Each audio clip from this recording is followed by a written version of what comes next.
সম্মানিত উপস্থিতিবৃন্দ, বিএনপি কখনোই ইসলামের মূলনীতি কিংবা মৌলিক বিশ্বাসের সঙ্গে আপোষ করেনি, ইনশাল্লাহ ভবিষ্যতেও করবে না। আপনাদের মধ্যে এখানে যারা প্রবীণ ব্যক্তিবর্গ রয়েছেন, আপনাদের নিঃসন্দেহে আপনারা জানেন পতিত পরাজিত পলাতক স্বৈরাচারের দল যারা স্বাধীনতা উত্তর বাংলাদেশে রাষ্ট্র ক্ষমতায় বসে নিজেদের ইচ্ছে মতন সংবিধান রচনা করেছিল, সেই সংবিধানে দেশের অধিকাংশ জনগোষ্ঠীর আকাঙ্ক্ষার প্রতিফলন তখন ঘটেনি। পরবর্তীতে বাংলাদেশের স্বাধীনতার ঘোষক বিএনপির প্রতিষ্ঠাতা শহীদ রাষ্ট্রপতি জিয়াউর রহমান রাষ্ট্র পরিচালনার দায়িত্ব পাবার পর সংবিধানে বিসমিল্লাহির রহমানির রহিম অন্তর্ভুক্ত করেছিলেন। সংবিধানে সর্বশক্তিমান আল্লাহর উপরে আস্থা এবং বিশ্বাস অন্তর্ভুক্ত করেছিলেন।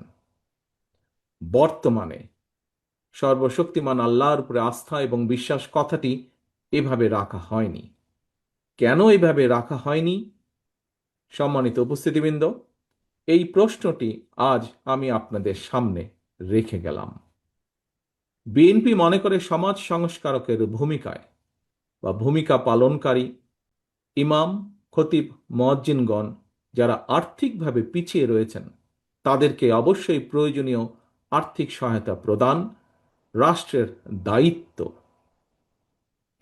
এমন বাস্তবতায় ইমাম মুয়াজ্জিনদের মধ্যে যারা আর্থিক টানাপোড়েনে রয়েছেন তাদেরকে প্রতি মাসে রাষ্ট্রীয় তহবিল থেকে একটি নির্দিষ্ট পরিমাণ সম্মানী ভাতা দেবার ব্যাপারে বিএনপির একটি পরিকল্পনা রয়েছে।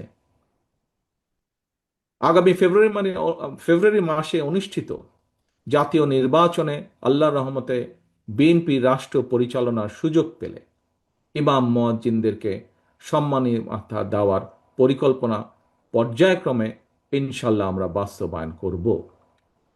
একই সঙ্গে ইমাম মুয়াজ্জিনদেরকে আর্থিকভাবে আরও স্বাবলম্বী করার লক্ষ্যে ইমাম মুয়াজ্জিন কল্যাণ ট্রাস্টকে শক্তিশালী করে আরও বহুমুখী প্রকল্প গ্রহণ করার একটি চিন্তা ভাবনা আমাদের রয়েছে।